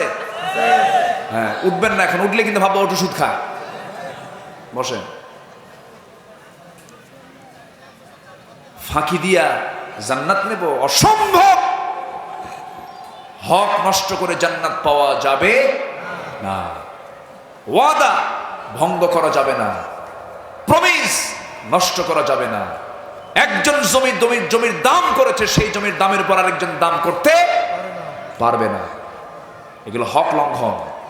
এরকম বদমাইশ কিছু আছে না নাই? বলেন আছে না নাই? আছে। চুক্তি হয়ে গেছে, কেনা বেচা হয়ে গেছে, ডিড হয়ে গেছে, লিখিত হয়ে গেছে, সেই লেখাকে মানে না, ওর ঈমান না। আছে না নাই? ইদা তাদায়ানতুম বিদাইনিন ইলা আজালিন মুসাম্মান ফাকতুবুহ। সব কথা কোরআনে আছে না নাই? আছে। রাসূলকে বলা হলো, মাতা সাআ ইয়া রাসূলুল্লাহ, হে রাসূল আপনি বলুন কিয়ামত কখন হবে? রাসূল বলেন, ইদা উদিআতিল আমানাহ, যখন আমানতদারিতা নষ্ট হয়ে যাবে, যখন আমানত থাকবে না, তখন কিয়ামত সন্নিকটে চলে আসবে। আজকে বাবার হাতে মেয়ের সম্পদ নিরাপত্তায় থাকে না। বাবা মেয়ের সম্পত্তি জীবদ্দশায় ছেলেদের নামে লিখে দিয়ে যায়। ওটা বাপ নয়, বাপ নামের কলঙ্ক ওগুলো। আমি সারা জীবন হক কথাই বলি। অনেকে মন খারাপ করতে পারেন, আমার কিচ্ছু করার নেই, কারণ জাহান্নাম থেকে বাঁচার দরকার আমাদের সবার আছে না নাই? আসতে বলবেন না, আছে না নাই? আচ্ছা, জাহান্নাম থেকে বাঁচতে হবে। ঈমানটা কি জিনিস দেখেন। ঈমান যদি আপনি বাস্তবভাবে যদি জানতে চান, সাহাবীদের জীবনের দিকে তাকাতে হবে। আবু বকরের দিকে তাকান, ওমরের দিকে তাকান, ওসমানের দিকে তাকান, আলীর দিকে তাকান। এই সমস্ত লোকদের ঈমানটা কত মজবুত ছিল দেখেন। সাইয়েদনা ওমর ফারুকের মতো মানুষ, এত বড় একজন শাসক ছিলেন। 40টা রাষ্ট্রের তিনি রাষ্ট্রপ্রধান ছিলেন। 40টা রাষ্ট্র তিনি একাই পরিচালনা করেছেন। কি তারা রাষ্ট্রের দায়িত্ব পালন করেছেন? একটু মনোযোগ দিয়ে শুনবেন ঈমান কাকে বলে। রাষ্ট্রের পক্ষ থেকে তিনি 1 বোতল মধু পেয়েছিলেন। এক বোতল মধুটা নিয়ে তার দায়িত্ব হলো মধুগুলোকে নিয়ে নিজেও তিনি নেবেন, প্রতিবেশীর মাঝে সমান ভাগে ভাগ করে দিবেন। এক বোতল মধু নিয়ে এসে তিনি বউয়ের হাতে দিয়ে বলছেন, বউ আমার, এই মধুটা সুন্দর করে সমান ভাগে ভাগ করে সবার ঘরে ঘরে দিয়ে আসো। 1 মিনিট যেতে না যেতেই বউয়ের হাত থেকে মধুর বোতলটা নিয়ে বলছেন, তোমাকে ভাগ করতে আমি দেব না। বলেন তো, বউ কি খুশি হওয়ার কথা না বেজার হওয়ার কথা? বেজার হয়ে গেল, মনটা খারাপ করে ফেললো। কিন্তু মন খারাপ করলে হবে কি? সাইয়েদনা ওমর ফারুক তার হাত থেকে বোতলটা নিয়ে করলেন কি, এক প্রতিবেশীর হাতে দিয়ে এসে বললেন, ও প্রতিবেশী, সুন্দর করে সমান ভাগে ভাগ করে আমার যে অংশটা তুমি আমার কাছে দিয়ে আসবে, সবাইকে সমান করে দিয়ে আসবে। ওমর ফারুকের হাতে যখন তার অংশটুকু মধুটা নিয়ে তিনি যখন হাতে নিয়েছেন, বউটাকে আস্তে করে ডাক দিয়ে মুস্কি হাসি মেরে বলছেন, আমার স্ত্রী, আল্লাহর কসম করে বলে আমি তোমাকে সন্দেহ করি না, আমি তোমাকে ভালোবাসি, আমি তোমাকে মহাব্বত করি, তুমি আমার সন্তানদের মা, তোমাকে সম্মান করে মা হিসাবে আমার সন্তানদের মা, তুমি তোমাকে সম্মান দেওয়া মর্যাদা দাও আমার দায়িত্ব, কারণ আমি রাষ্ট্র চালাই, তুমি আমার পরিবার চালাও। আমি তোমাকে কোনো কৃপণতার জন্য তোমার হাত থেকে আমি মধুর বোতল টান দেই নাই, তোমাকে সন্দেহ করে তোমার হাত থেকে মধুর বোতল টান দেই নাই। মধুর বোতল টান দেওয়ার কারণ হলো, মধু যে তুমি ভাগ করতে যাবে, মধু হলো তরল জিনিস, এই মধু তরল মধুটা যখন তুমি ভাগ করতে যাবে, কিছু মধু 2 ফোঁটা হোক 3 ফোঁটা হোক তোমার হাতের মধ্যে চলে আসবে। তোমার হাতে যখন লেগে থাকবে, অন্তত এই 2-3 ফোঁটা মধু যে তোমার হাতে বেশি চলে আসলো, এটার হিসাব কিয়ামতের দিন আমি কেমন করে দেবো, এই চিন্তা মাথায় নিয়ে ভাবতেছি। মধুরটা ভাগের দায়িত্ব আমরা না নিয়ে এই দায়িত্ব আমরা দেবো অন্য কাউকে। যেরকম সুবহানাল্লাহ। এটার নাম ঈমান, এটার নাম কি বলেন? ঈমান। রাষ্ট্রের পক্ষ থেকে কিছু আপেল আসছে, কি আসছে? আপেল। রাষ্ট্রের আপেল সামনে পড়ে আছে, বিশাল স্তূপ পড়ে আছে। সেই আপেল থেকে ওমর ফারুকের ছেলে, ছোট্ট ছেলে, সে আপেল থেকে একটা আপেল নিয়ে মুখের মধ্যে তুলে নিয়েছে। ওমর ফারুক রাদিয়াল্লাহু আনহু করলেন কি, মুখের মধ্যে হাত ঢুকায়া দিলেন, হাত ঢুকায়া দিয়ে জোর করে আপেলটা বের করে আপেলের জায়গায় রেখে দিলেন। ছেলেটা চিৎকার মেরে মেরে দৌড়ে দৌড়ে মার কাছে গিয়ে বলছে, মা শোনো, আব্বা আমার মুখ থেকে আপেলটা সব টান দিয়ে খুলে নিয়ে জায়গায় থুয়ে দিচ্ছে, আমাকে আপেল খেতে দিল না। স্ত্রী বলছেন, আমার স্বামী ওমর ফারুক রাদিয়াল্লাহু তাআলা আনহু ছোট্ট মানুষ, বুঝে নাই, আপেল থেকে অনেকগুলো আপেল সেখানে পড়ে আছে, একটা আপেল মুখের মধ্যে নিয়েছে, আমরাও তো অংশে পাবো কিছু আপেল, সেখান থেকে একটা আপেল না হয় কম নিতাম। সন্তানকে কান্দানোর কি দরকার ছিল, কাঁদানোর কি প্রয়োজন ছিল? সঙ্গে সঙ্গে ওমর ফারুক বলছেন, আমার স্ত্রী, তুমি কি এই বিষয়টা স্পষ্ট যে আপেলটা আমার সন্তান মুখের মধ্যে নিয়েছে, সে আপেলটা আমাদের ভাগে আসবে, তুমি কি নিশ্চিত নাকি না? ওই আপেল যেহেতু আমাদের ভাগ্যে আসবে কিনা নিশ্চিত নয়, অতএব আমি কেন আপেলটা গিয়ে ভাগ করে আমার সন্তানের মুখে উঠায় দেব? আমি এটা চাই না, কারণ দুনিয়াটা আমার জন্য হিসাব করে চলতে হবে। দুনিয়াটা আমার হিসাব ঠিক, আমার ঈমান ঠিক, আমার জান্নাতও ঠিক। জোরে বলেন সুবহানাল্লাহ। ঈমানটা কাকে বলে? সাহাবায়ে কেরাম বুঝাইয়া দিয়েছেন, সব কিছু তারা বাস্তবে রূপ দিয়ে দিয়েছেন। খলিফা ওমরের জীবন থেকে যখন কথাগুলো বলতেছি, তার শাসন আমলটা ছিল বেশি সময় না, অল্প সময়, কিন্তু ওমরের শাসন আমল ইতিহাস হয়ে থাকবে কিয়ামত পর্যন্ত। তার শাসনটা ছিল সবচেয়ে ন্যায় শাসন ছিল। তিনি একজন গভর্নর করে একজন ব্যক্তিকে, হিমসের গভর্নর করে একজনকে পাঠায়া দিলেন, হিমস নামক প্রদেশে পাঠায়া দিলেন। তার নাম হলো সাঈদ বিন আমির রাদিয়াল্লাহু তাআলা আনহু। 6 মাস দায়িত্ব পালন করলেন। জনগণ এসে ওমর ফারুকের সামনে তার বিরুদ্ধে রিপোর্ট দিয়ে গেল, এই শাসক হবে না, এই গভর্নর হবে না, এই গভর্নরকে সরাইয়া দেন। তার মধ্যে আমরা বেশ কিছু দোষ খুঁজে পাচ্ছি। ওমর ফারুক বললেন, কি কি দোষ আমাকে না বললে তো আমি কিছুই করতে পারবো না। 4টা অভিযোগ তার বিরুদ্ধে জমা হলো। নাম্বার 1 হলো, সাঈদ বিন আমির প্রত্যেকদিন অফিসে আসে না, একদিন সপ্তাহে সে আসে না। কেন আসে না? নাম্বার 2, অফিসে প্রত্যেকদিন দেরি করে আসে। নাম্বার 3, মৃগরোগীর মতো অজ্ঞান হয়ে পড়ে মাঝে মাঝে। আর সাঈদ বিন আমিরের আরেকটা দোষ হলো, সাঈদ বিন আমির সপ্তাহে কেন একদিন আসে না। এই জাতীয় দোষগুলো সব জমা করে যখন ওমর ফারুকের সামনে যখন প্লেস করা হলো, ওমর ফারুক দেরি না করে সঙ্গে সঙ্গে তৎক্ষণাৎ হিমসের গভর্নর সাঈদ বিন আমিরকে ডাক দিলেন। ডাক দিয়ে বলেন, সাঈদ বিন আমির, তোমার গভর্নরের দায়িত্ব পালন করতে হবে না, তুমি তাড়াতাড়ি মদিনায় চলে আসো। জনগণ তোমার বিরুদ্ধে অভিযোগ দিয়েছে, আমার কাছে মেলাগুলো অভিযোগ, কয়েকটা অভিযোগ আমার কাছে জমা হয়েছে, তুমি চলে আসো। হিমসের গভর্নর সাঈদ বিন আমির চলে গেলেন। শুনলেন প্রত্যেকদিন অফিসে দেরি করে যান, এরপরে সপ্তাহে একদিন যান না, মাঝে মাঝে মৃগী রোগীর মতো অজ্ঞান হয়ে পড়েন।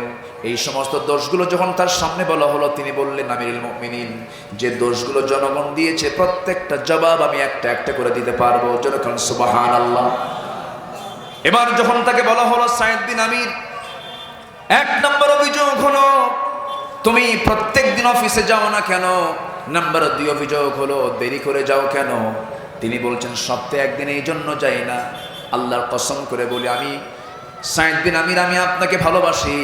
আমি নিজেও দেখেছি আপনি অমন, আপনার জামার পিছনে মাঝে মাঝে সেনা দেখি, তালিযুক্ত দেখি। আপনি বিশ্বাস করবেন কিনা, আমি সাইদ বিন আমির যে জুব্বাটা পরে আছি, এই জুব্বা ছাড়া বিকল্প কোনো জুব্বা আমার বাড়িতে আর নাই। 7 দিনের ভিতরে 6 দিন সকাল থেকে সন্ধ্যা পর্যন্ত আমি জনগণের ডিউটি পালন করতে গিয়া আমার কাপড়গুলো ময়লা হয়ে যায়। এই কাপড়টা যখন ময়লা হয়ে গেল, শুক্রবার সকালের দিকে আমি চিন্তা করি, জুমার দিন শ্রেষ্ঠ দিন, পরিষ্কার পরিচ্ছন্ন কাপড় পরে জুমার নামাজ পড়া উচিত। আমি কাপড়টা ধুতে যাই, এটা শুকাতে দেরি হয় বলে আমার শুক্রবারটা যাওয়া হয় না। ওমরে ফারুকের চক্ষু বেয়ে টপ টপ করে পানি পড়ছে, ওমরে ফারুক কাঁদতেছেন। নাম্বার 2 হলো দেরি করে যাও কেন? ওমরে ফারুক বলছেন, তুমি কেন দেরি করে যাও? সাইদ বিন আমির বলছেন, সাইয়েদনা ওমরে ফারুক, দেরি করে আমি যেতে চাই না, কিন্তু আমার পরিবারের সদস্যের সংখ্যা অনেক, আমার সন্তান, ছেলে মেয়ে অনেক সন্তান, আমার একটা মাত্র স্ত্রী, আমার কোনো কাজের মানুষ নাই। এই সন্তানগুলোর কাপড় চোপড় ধোয়া থেকে শুরু করে রান্না বান্না আমার স্ত্রী একা হিমশিম খেয়ে যায়। এই জন্য আমি নিজে সন্তানদের কাপড় চোপড় ধোয়া, পরিবারের কিছু কাজকর্ম সম্পাদন করতে আমার দেরি হয়ে যায়, এই জন্য আমি অফিসে যেতে দেরি করি। ওমরে ফারুক চোখের পানি ফেলে ফেলে কাঁদতেছেন। নাম্বার 3, মৃগী রোগীর মতো অজ্ঞান হয়ে তুমি কেন মাঝে মাঝে অফিসে পড়ে থাকো? এই কথা শোনার সঙ্গে সঙ্গে সাইদ বিন আমির বলছেন, ভাই ওমর, আমার অজ্ঞান হওয়ার পিছনে কারণ হলো আমার অসুস্থতা নয়। একটা কথা আমি বারবার মনে করি, প্রত্যেকটা দিন একজন ভাইয়ের কথা মনে হয়। কোন ভাইয়ের কথা মনে হয়? যে খোবাইবকে মদিনা থেকে মক্কার কুরাইশ তাকে ধরে এনে জেলখানায় রেখেছিল। জেলখানায় রেখে আমরা তাকে দিন থেকে দূরে রাখার জন্য চেষ্টা করেছি। শেষ পর্যন্ত খোবাইব দিনের উপর অবিচল ছিল, ইমানটার উপর অবিচল ছিল, ইমানটা সে টিকে রেখেছিল। আমরা সিদ্ধান্ত নিয়ে তাকে দুনিয়া থেকে হত্যার পরিকল্পনা করেছি। আবু জেল তার বিরুদ্ধে রায় দিয়ে দিয়েছিল। তার 2টা হাত 2টা পা শক্ত করে বেঁধে দিয়া শুলে চড়ায় যখন আমরা তাকে রেখেছিলাম, সেই সময় আমি দেখেছি খোবাবের কি মজবুত ইমান। আমি সেই সময় কুফরি হালতে ছিলাম, আমি তখন কাফের ছিলাম। আমার চোখের সামনে খোবাবকে বেঁধে দিয়া কাফের মুশরিকরা নেজা তরবারি দিয়া বুক দিয়ে ঢুকায় পিঠ দিয়ে বের করে দিয়েছে, হাত কেটে নিয়েছে, পা কেটে নিয়েছে। ওই রক্তাক্ত দৃশ্য যখন আমি দেখি, আমি চোখের সামনে দেখেছি, প্রতিবাদ করি নাই। আমাকে তখন আসামি মনে হয়। এই চিন্তা আমি যখন মাথায় এনে, আমি তখন সেন্সলেস হয়ে জমিনে পড়ে থাকি। ওমরে ফারুক কাঁদতে কাঁদতে সাইদ বিন আমিরকে বুকের সঙ্গে জড়িয়ে ধরে বলছেন, সাইদ রে, আমি তোমাকে ভুল বুঝেছিলাম। হিমসের গভর্নরের দায়িত্ব আর কেউ পালন করবে না, আমি থাকা পর্যন্ত তোমার দায়িত্ব হিমসে, তোমাকে দায়িত্ব পালন করতে হবে। জোরে বলেন সুবহানাল্লাহ।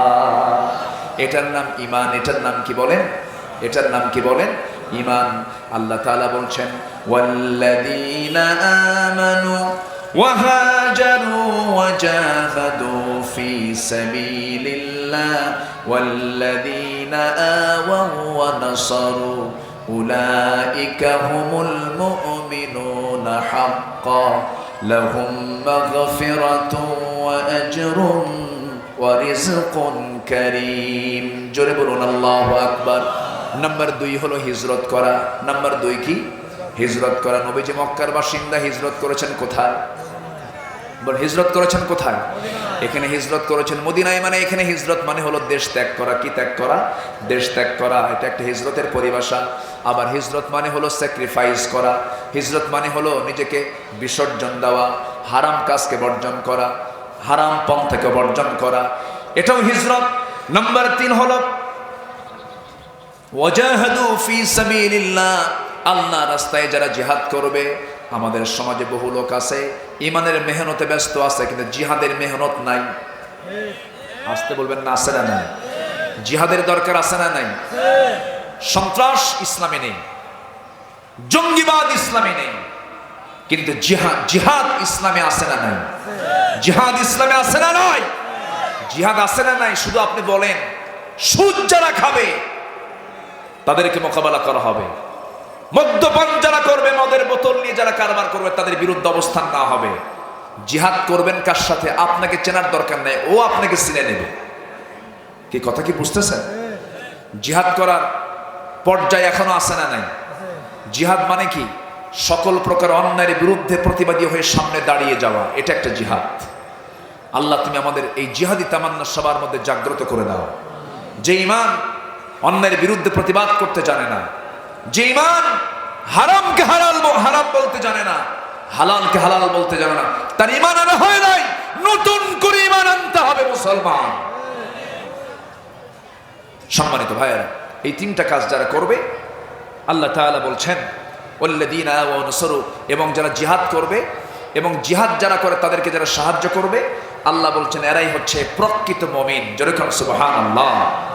এই প্রকৃত মুমিনদের সার্টিফিকেট আল্লাহ তাআলা দিয়ে বলছেন তাদের জন্য দুটো পুরস্কার আছে। এক নম্বর হলো তাদের জন্য আছে একদম সাধারণ ক্ষমা। যেরকম সুবহানাল্লাহ। কি ক্ষমা বলেন? কি ক্ষমা? সাধারণ ক্ষমা। এই ছেলেরা, মাদ্রাসার ছাত্ররা কোথায় চলে যাচ্ছ? শিক্ষকদের সিগন্যাল পেয়ে গেছে, তাই না? ওরা আমার কথা আর শুনবে না, ওরা শিক্ষকের সিগন্যাল পাইছে, কিয়ামত হলেও ওরা আর থাকবে না, দৌড় মারতেছে। এটা হচ্ছে মাদ্রাসার আদব। মাদ্রাসার কি এটা? আদব। কলেজে কি আদব আছে? কলেজের ছাত্র শিক্ষককে, মাদ্রাসায় শিক্ষক ছাত্রকে মারে না, ছাত্র শিক্ষককে মারে। শিক্ষক ছাত্রকে শাসন করে। আর কলেজে কি করে? ছাত্র শিক্ষককে মারে। মারে কয় স্যার সোজা হন, ঠিক হন। কারণ ওই জায়গায় সব শিক্ষা আছে, কিন্তু কি নাই? আসতে বলবেন না, কি নাই? বলেন নাই। বাচ্চারা চলে যাচ্ছে, আজান হয়েছে বহু আগে। আমি জানি কষ্ট হচ্ছে আপনাদের, আমি আর সময় ক্ষেপণ করব না। আমাকে যে টাইম দেওয়া হয়েছে সেই টাইমের মধ্যে আমি শেষ করছি। যতটুকুন বলেছি আমরা আমল করব। জোরে বলি ইনশাআল্লাহ। আরো জোরে বলি ইনশাআল্লাহ। আরো জোরে বলি ইনশাআল্লাহ। যে যেখানে আছেন আমরা বসে পড়ি, আমরা দোয়া করব। আমরা চাইবো কার কাছে? আল্লাহর কাছে। সবাই বলি সুবহানাকাল্লাহুম্মা ওয়া বিহামদিকা আশহাদু আল্লা ইলাহা ইল্লা আনতা আস্তাগফিরুকা ওয়া আতুবু ইলাইকা। বাইরে অনেক ছেলেরা টাকা করে রোগাক্রান্ত আছে, বাইরে আছে। জি জি জি জি ইনশাআল্লাহ। অনেক প্রবাসী ভাইয়েরা অর্থ দিয়েছেন, অনেক অসুস্থ আছেন। সবার জন্য আমরা খাস করে দোয়া করবো। আমরা চাইবো কার কাছে বলুন তো? আমরা কার কাছে চাবো আমরা? হ্যাঁ জি। আর যদি কেউ দিতে চান, নতুন করে যারা আসছেন দেন নাই, তারাও দিতে পারবেন। আপনার হাতে হাতে দিতে পারবেন। কমিটির একটু আবদার আছে, যদি কেউ দিতে চান দিতে পারবেন। আমরা এখন চাইবো কার কাছে বলুন? আল্লাহর কাছে। আল্লাহুম্মা আমিন। রব্বানা যালামনা আনফুসানা ওয়া ইল্লাম তাগফির লানা ওয়া তারহামনা লানাকুনান্না মিনাল খাসিরিন। মিষ্টি বিকেল গধূলি বেলা হাজারো মুসলমান নরনারীকে নিয়ে তোমার কালাম থেকে কিছু কথা বলেছি। গুনার বোঝা মাথায় নিয়ে কাঙ্গাল ফিকারির মতো দুটো হাত পেতেছি। আল্লাহ, গুনার দিকে নজর দিও না। বান্দা মনে করে তামাম জীবনের গুনাহগুলোকে মাফ করে দাও। জনম দুঃখে মা যারা চলে গেলেন, জিন্দেগির গুনাহগুলো মাফ করো। কবরগুলোকে জান্নাতের টুকরা বানায়া দাও। আব্বা আম্মার জন্য কি দোয়া তাও তুমি শিখিয়ে দিয়েছ। চক্ষু বন্ধ করুন, আওয়াজ দিয়ে বলুন রব্বির হামহুমা কামা রব্বায়ানি সগীরা। রব্বির হামহুমা কামা রব্বায়ানি সগীরা।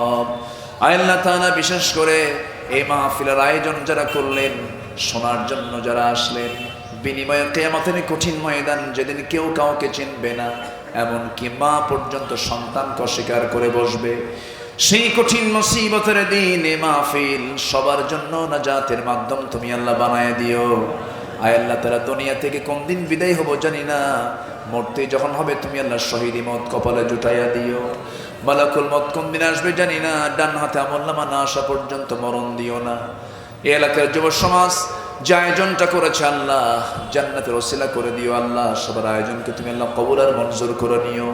তাওহীদুল ইসলাম ভাগ্যবান একজন যুবকের নাম, আল্লাহ তুমি তার খেদমতকে ইসলামের জন্য কবুল আর মঞ্জুর করে নাও।